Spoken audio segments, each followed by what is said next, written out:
a young graduate to your practice, also on career transitions, and then a whole section on managing the practice, again, which we encourage you to take advantage of.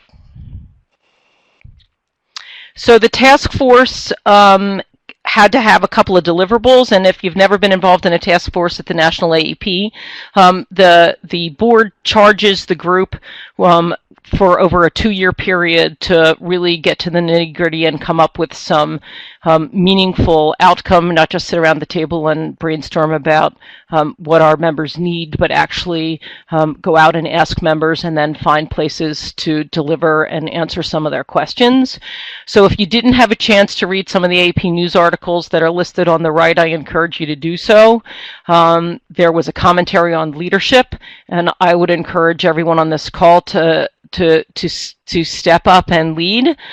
You are already on the forefront of understanding how medical home is needed to transform your practice, and there are a lot of practices across our state and the country who have not seen the light, as I like to say.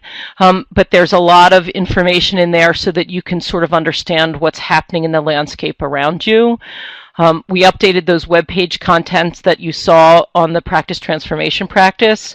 And you should look forward in the next month or two to looking at 2 updated policy statements.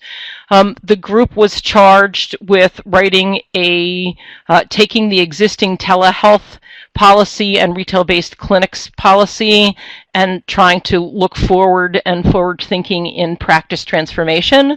So there will be a statement that will be updated later in this month called non-emergent acute care services when it's not the medical home.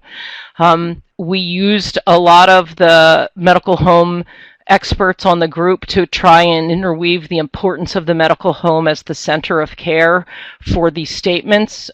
So please look for them, and you will hopefully be happy that we really tried to say that the medical home should be the place where patients start for care, but there are times where we can't be, or we're not the most appropriate place to be, or there's places in the country where it's not safe for medical homes to remain open after dark, and so appropriate use and appropriate care at other services is discussed in that policy statement. There is also another policy statement which I was involved in on team-based care, and you will hopefully also embrace the feeling that we tried to really say that team-based care is not just office-based care. It's not just your medical assistant and your recall coordinator and your care coordinator and your front desk and your nurse practitioner and a doctor.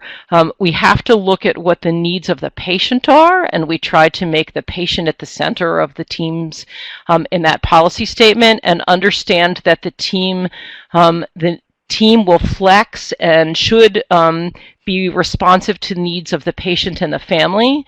And so that team may be as simple as a lactation consultant, a physician, and the office nurse for a healthy newborn, but maybe include a school nurse for a child with asthma who's difficult to control and has difficulties in their social environment being able to get their controller medications at home, and so they should be given at school. So, and that may also include the specialist asthma or pulmonologist who's working with them. So the team-based care approach is really where we see practice transformation going, and hopefully these policy statements will support all the work and reinforce all the work that you're doing. The reason for policy statement is multifold. It's try to educate members and lead them to where we think that practices should be focusing some of their efforts. It's also to the public so that they can understand what we as pediatricians think are important, and also for other stakeholders like payers so that we can use it when we talk about appropriate payment and resources to be able to accomplish these things. And so the task force just had its final meeting about a month ago and came up with a report to the board. The board then has to decide what to do with the task force deliverables. And that may be that there is a new center of innovation that is that is already sort of in the process, which includes telehealth and population health at the AAP, so that we have ongoing resources to take the work that we're already doing forward. Okay, let's talk a little about some health IT initiatives, both at the national and the chapter level. So I also am part of a pediatric advisory group to something called the Child Health Informatics Center. And if you don't know what that is or what they do, you could actually probably easier to get there by Googling AAP Child Health Informatics Center. It has come to our attention at the Child Health Informatics Center, of which Chris Lehman is currently the director, the medical director, but will be transitioning off over the upcoming 6 months, that a lot of our practices across the country have been targeted with meaningful use audits and take-backs and security audit issues. And so just so you know, if you have been caught in this and you're having trouble, please reach out to me. My email is on the first slide, and I'll try to connect you with some of the experts. But just so that you know, anytime that government money is used for anything, there has to be, in part of the legislation, mandatory audits to make sure that the taxpayer dollars are being spent appropriately. And meaningful use was no exception to that rule. And they are auditing as far back as 4 or 5 years ago now. So practices, if you are thinking about getting rid of some of the old spreadsheets or screenshots that you did when you attested for meaningful use 4 years ago, please don't do that. Part of your audit may be to be able to reproduce those screenshots that hopefully you took and saved somewhere. Know that if you upgraded your software in the meantime, your electronic health record, which most of us have at least several times, those reports won't look exactly the same because you're not using the same exact software that you were when you attested. So don't throw away any screenshots that you have. The other issue is that they are taking very seriously the security audit issues. And so there were mandated your security audit that you were supposed to do and attest to. And if you cannot reproduce that you had a security audit which actually had a plan and you've been working on those issues, they are taking money back from practices for their meaningful use money that they were awarded. We've taken that all the way up at the Child Health Informatics Center to CMS and the ONC, and this was a non-negotiable as far as they were concerned. The resolution for some practice has been to pay the money back, and we've been able to negotiate gradual payments and just use it as a skip year. Remember that meaningful use in pediatrics, we still have years to go, so you can skip a year and then just move forward and eventually, unless the money all runs out, still get the total sum of money that you were planning on over time. But if you have any questions about MU takeback audits or takebacks or security audit issues, I'd be happy to take them up one at a time because they're pretty individual in their problems. So you should also know that the AAP has requested that CMS update its 1997 coding guidance.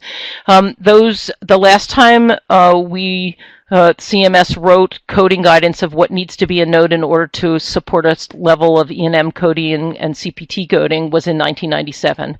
That was done when practices were still recording on paper. That is no longer the case.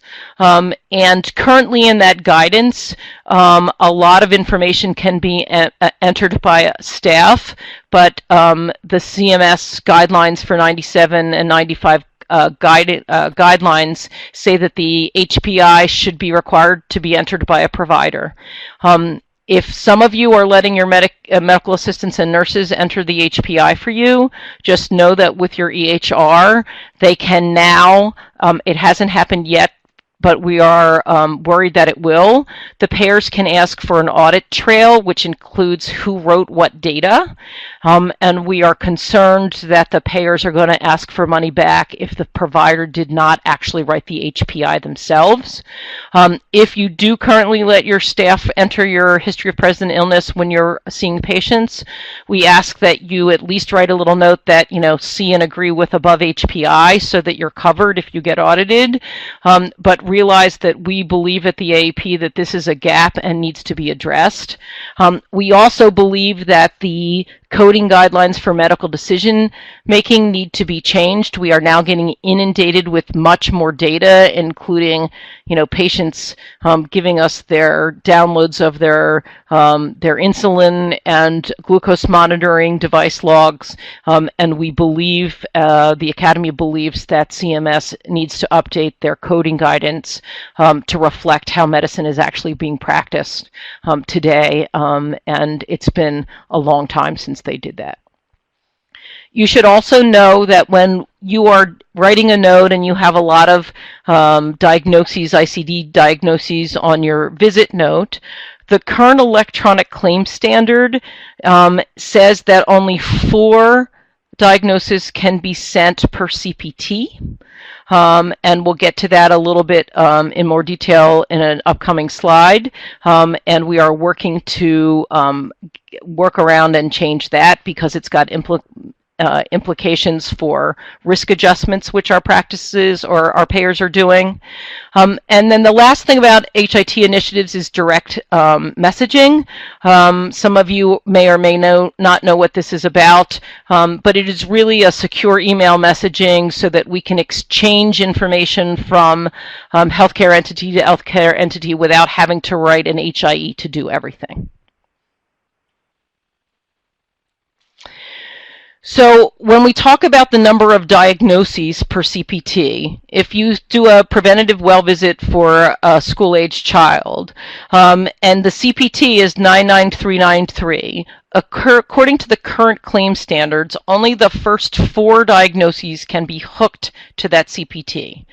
So if this was a complex child, but you wrote the BMI and the counseling for diet and exercise, which some of the payers are paying us pay for performance bonuses for, the payer, the insurance company, may never know really how complex this patient is, because all of the subsequent ICD-10s, which are below that green line, will not go to the payer because they are not hooked. That'll only allow the electronic standards will only allow you to link the top 4, which is a problem because the payers are now starting to come to us, at least in the Philadelphia area, and saying, we think we have incomplete information. This patient is more complex. How come you didn't send it to us?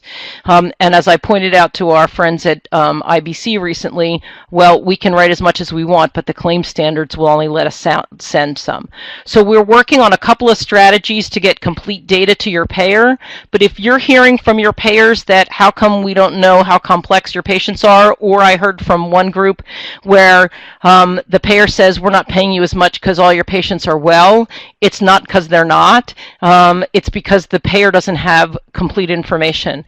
And then I'd be more than happy to entertain individual questions about workarounds to get them appropriate information. But if you really look at this complex patient, you realize that sending the top 4 doesn't give the payer at all an idea of how complex that patient is.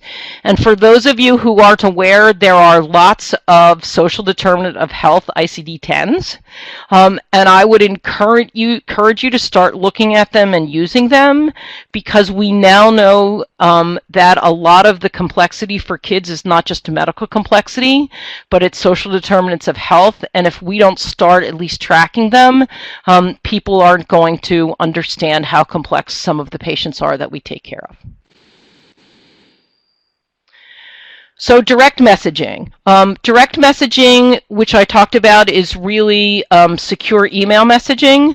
When the ONC, the Office of the National Coordinator, started to realize that point-to-point integration with health information exchanges was getting stalled, they looked at this as an alternative way to exchange information. And if you think about it, it is really like secure email messaging, and whether I have Gmail and you have Yahoo or someone else has AOL, it somehow goes through a shared Rosetta Stone that allows us to communicate, and we don't even really look at where the domain is coming from.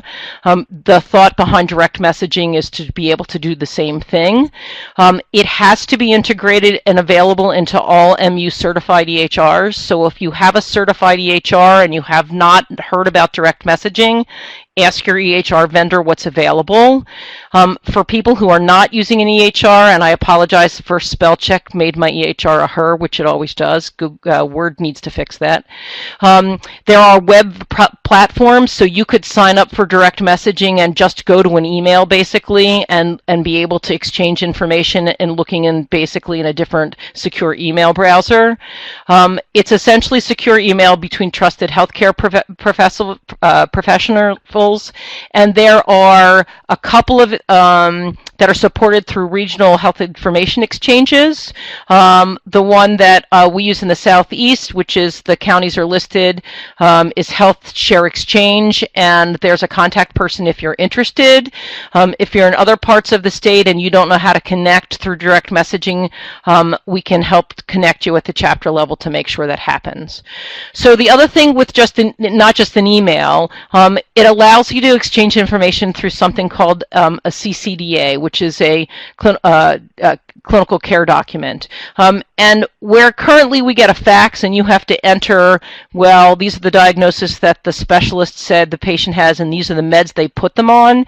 If you can do data reconciliation through your CCDA, which is how this is supposed to work, currently I get a direct messaging inside my EHR from CHOP that says, your patient was discharged on this day with the following diagnoses, and we are supposed to get to the point where I don't have to then hand type those diagnoses. I can use a click of a button and incorporate them into my local EHR, so we are not hand typing and transcribing data, but we're rather harmonizing and data from one electronic format to another. So that's promising. This is what it looks like in a sample shot of a CCDA in a human readable form. The CCDA is really electronic string of characters, and I didn't show you that screen because you'd be scared. But this is what it's supposed to look like when your EHR vendor gives you the human readable form of it, including problem lists, and then you're supposed to be able to import those problem list information without having to hand type them. Similarly with meds, do med reconciliation, and some allow you to do some labs as well. Some important CPT changes you should all be aware of. If you're not, you should know that in January the CPT for coding for health risk assessment was changed. What people were using for peripartum depression screening has changed, and so the 9942 went away. You should make sure you're all using the 96161 for perinatal depression screening. That is caregiver focused. You're doing a health risk assessment of a caregiver which has impact and benefit on the child. The 96160 is for patient itself focused. Some people are using that for a tuberculosis risk assessment or a lead risk assessment, standardized tool. But definitely if you're doing perinatal depression screening, which we all should be doing, it should be a 96161. I will tell you that the RVUs associated are lower than the old code, but it is now being covered by most payers. We have been working with some at the chapter level that are not paying, but we'd like to hear from you from the people who aren't. A reminder about 96110, developmental screening, and if you're using an ADHD scale or depression inventory or something for a teenager, that should be using a 96127. We have an advocacy win that just happened at the end of this year. There's something called medically unlikely edits, and that is when the people sit down and figure out the codes and what we should be paid. They decided that there should be a daily limit, that no one would ever need to give more vaccines that would need more administration codes, and so they limited it currently to 6 90460 and 5 of 90461. And if you use combination vaccines during the flu vaccines, we absolutely know that that's not appropriate, and so effective April 1st, that should have been increased to 9 and 8. And if you're still getting scrubbed out and not paying for the total number of administrative codes for vaccines, please let us know so we can help advocate for you. Okay, some resources for troubleshooting, and I apologize I'm blowing through this, but I want to leave time for questions. If you are frustrated because you are not getting what you think is paid appropriately, please reach out to us. Sometimes it's because you're not using a modifier correctly, or we happen to know a trick about one payer wanting to do it one way. If you don't belong to the section on administration and practice management, have someone in your practice join and read the listserv. We often are canaries in the coal mine and find things there first. I happen to be the SOPM representative to the Private Payer Advocacy Advisory Committee, and there is a pediatrician who has been assigned to all the big payers. I have Cigna, and so I have at least every 2 months a meeting with the medical director from the national level of Cigna about issues that are going on that we're trying to advocate for members. If you go to the AAP website, there is the link to the hassle factor form. I encourage you to fill that out. We hear all the time that you're the only person complaining about this, and the more data we have from the more people actually giving us data to present to these national level carriers, the better it is to make our case for changes. That's how we fix the medically unlikely edit problem. A Pediatric Council is the group that meets with our payers in our state to try and brainstorm and get ahead of problems and then troubleshoot them. Our current chair is Kate Teig. There's her email. She's very knowledgeable and has contacts with most of our payers in the state that we can try to help troubleshoot for you. Don't complain in silence. Please reach out for help. We're here to help you and collectively get everyone appropriately paid for what the work they did. If you do not already have those Coding for Pediatrics, get the coding newsletter from the AAP. I encourage you to subscribe and get all of that bundle. It is incredibly valuable in trying to troubleshoot things, and any AAP member can send a question to AAP Coding Hotline at aap.org, and there are coding experts that will turn around that answer within a few days and give you best practices. Some people have been posting those questions on SOPM. I will tell you that those are not the official AAP members that are answering. I encourage you to send it to the AAP hotline and then post the answer on SOPM so that we can all learn the right answer and not have a colleague misguide you. Bright Futures 4th edition just came out. Just so you know, the book was just released, but the toolkit won't be published probably for another 12 months or so. In the Bright Futures update, there's more emphasis on social determinants of health, promoting lifelong health, not troubleshooting problems, but promoting positive feedback, and more emphasis on community partnerships. Hopefully you are all working in your medical homes to make a lot of that happen. In addition, there's a link there to the new periodicity schedule if you don't already have it printed and blown up, because it's so small none of us can read it as we're getting older. There are a couple of themes that are highlighted in the 4th edition. One of them is promoting lifelong health for families and communities. Again, your community involvement. And there's also social media information that's been woven into the 4th edition. I went through, and I won't do them all now, but here are the updates. They are available also at the AAP website.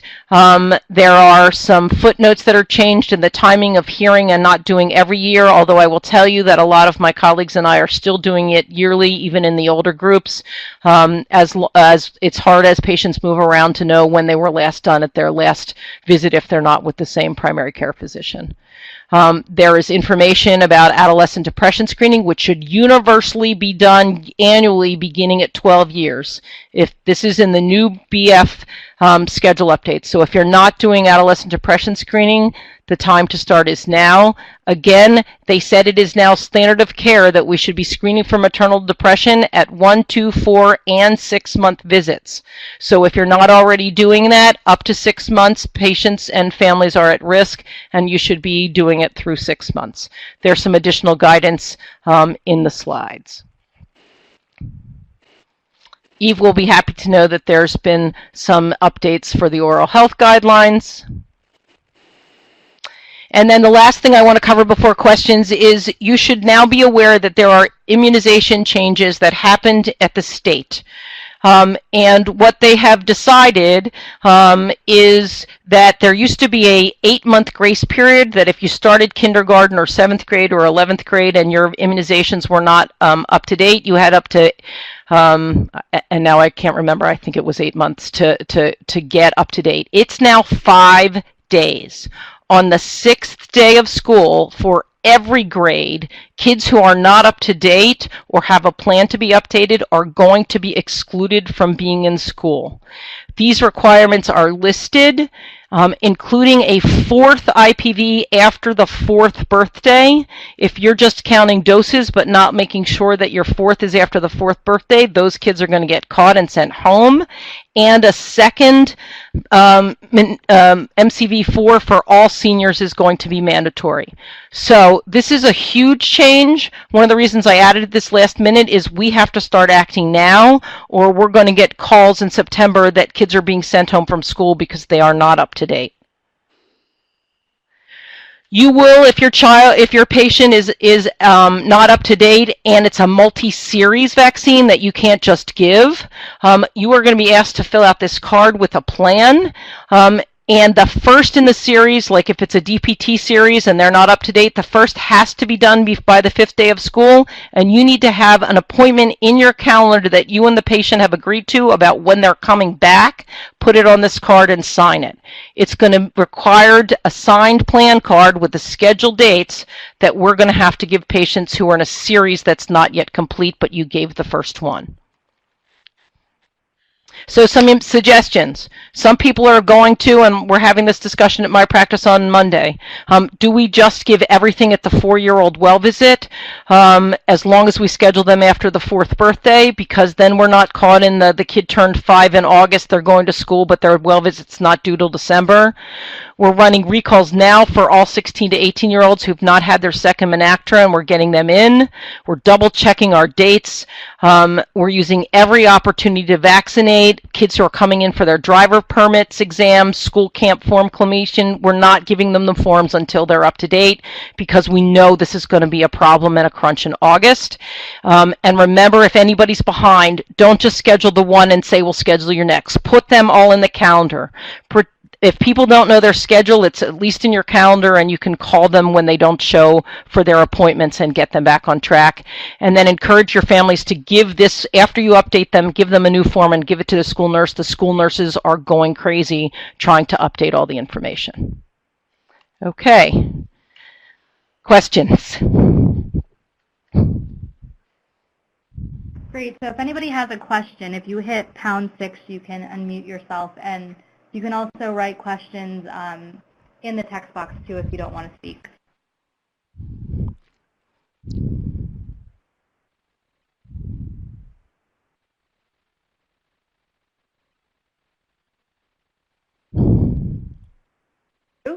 Nobody wants to speak. Go ahead. Hey, this is Renee. Thank you so much for an awesome presentation. That was really great. I had a quick question for you. When you were mentioning the 96161 postpartum depression screen and folks paying for that, is Medicaid on board yet with that, or is it the private sector that you're seeing get payment? So I don't know the answer to that question, but I'm jotting a note to myself, and I will find out, and we will get the answer back to the whole group. Thank you. Yep.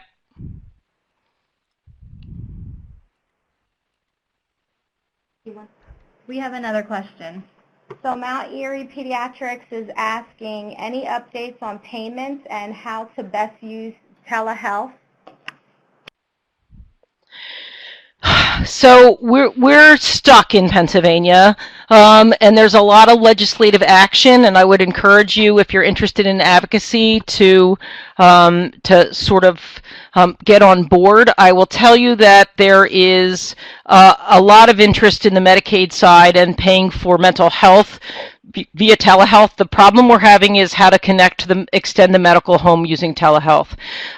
Some practices for payers who are not paying for it, they don't say it's a covered service, are charging a reasonable fee and making it their own direct to consumer, the practice to the patient and family to connect.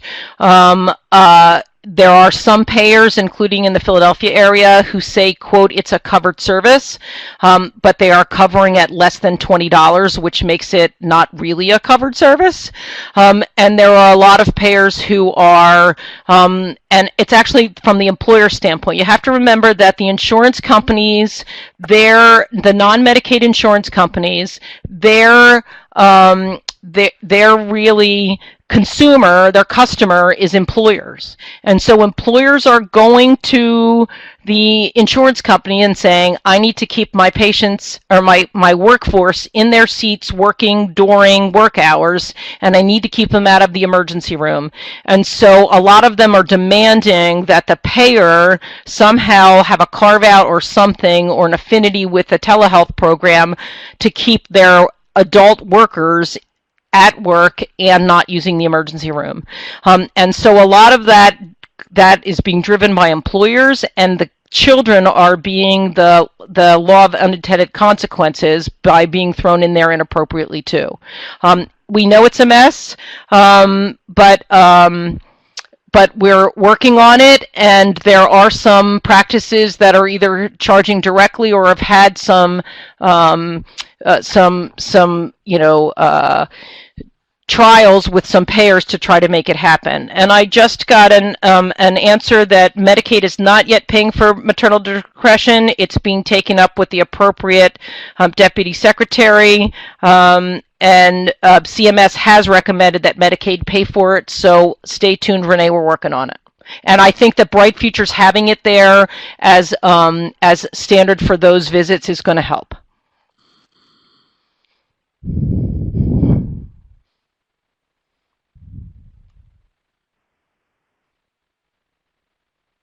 Somebody asked about getting a copy of the slides. I think they were emailed to all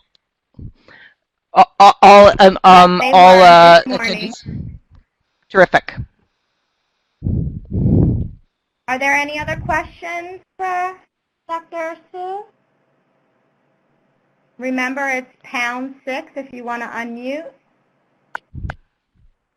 This is Sarah McDonald from High Point. Thanks so much. My head is spinning. Thanks so much for all the information. My head always spins. Did you have a question, Sarah? I just, you gave me so much information. I've got all these notes. I've got to sort through it. I'll probably have a question in about 10 days when it finally all sinks in. That's all right. Feel free, all of you, anyone on the call, shoot me an email. There's a lot of information. I happen to sit on a lot of committees, so I end up being privy to a lot of information before it disseminates into the masses, but feel free to pick my brain about this or other topics. And I want to encourage all of you that the AAP is you. When people say, what's the AAP doing for me? I always say, well, we are the AAP. What are we doing to help each other? I am also you. I am just someone with passion who spoke up and was willing to roll up my sleeves and get involved.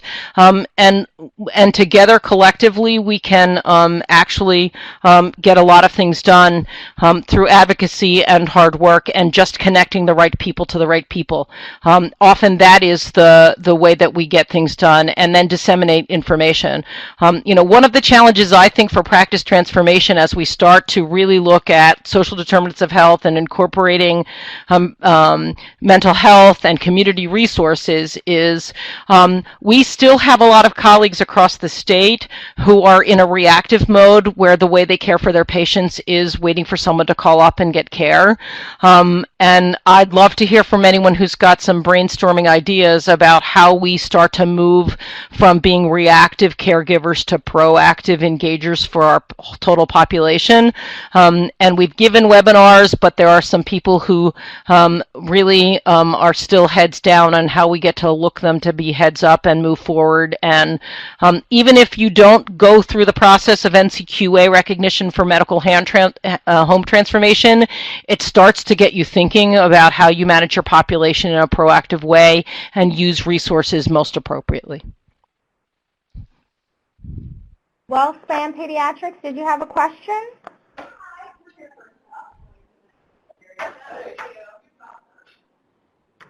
WellSpan Pediatrics? Okay. Last call for any questions. Either you type them in the Q&A. This is Eve Kimball. Can you hear me? Kenny, go for it. Okay. Wait a minute. I just need to get it off of speakerphone. So I just wanted to let people know that Medicaid in Pennsylvania is waiting for the Bright Futures recommendations to come out, which they just came out. So as soon as we get it to them, which I'm going to email it to Lisa Allen today, they will be working on the updated bulletin to include all of the other stuff. So 96161 should be being covered, but I would commend everybody to start negotiating with your MCOs because they can go ahead and do it ahead of the bulletin happening. It's Deb Moss here from Pittsburgh. I know that UPMC for You is covering the maternal depression screen, even though it's not yet on the MA schedule. So, right, I would reinforce what I think that was Eve was just saying, to at least talk to your MCOs and still put it on your code for it in the context of the visit. And there is a pediatric council meeting at the end of the month, and we will make sure that for the MCOs who are in attendance and those who are not, that we bring that up there as well. Hello? Dr. Cressley, we do have one question that popped up from Mount Airy, and that is, can you say more about extra codes, social is in parentheses, that we should be using or reviewing? So probably the best thing for me to do is put together, I have another document, and I can give it to Iris in the group to distribute to all of you about some of the common ICD codes that that can be used for social determinants of health, and that way you can start looking at them. There are also corresponding SNOMED codes. If your problem list in your practice, I would encourage you to start putting things on problem lists so that when those CDAs go through a direct messaging, that information is also carried to people so that people understand how complex the patients are that we're taking care of. So I will commit to doing that as a separate document and get it to the appropriate people to be distributed. Thanks for that reminder. Hello, this is Skip Clark from Wellsboro. Hey, Skip, what's up? Got a question for Sue? Hey, go for it. Not to beat a dead horse, but any updates on Medicaid parity? Unfortunately, the only update that I can tell you is that the language that I referred to early in the webinar about the CMMI and alternate payment models specifically called out the fact that in the Medicare population we're getting paid significantly more, and that we were going to need to have at least that kind of payment to be able to transform in alternative payment models. So we're starting, I can tell you the AAP is starting to put that language everywhere, but they're being cautious about how to do it in a way that doesn't keep us out of the room when other negotiations are being held. Okay. Well, as long as it's on the table, that's, I guess. It's always on the table as far as I'm concerned, and I would encourage all of us to.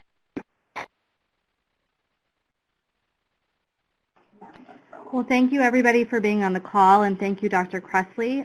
Just a reminder, her email is on the first slide, and if you have any questions, you can also email us here at MHI. So thank you, everyone. Have a good day. Thank you. Bye. Thank you.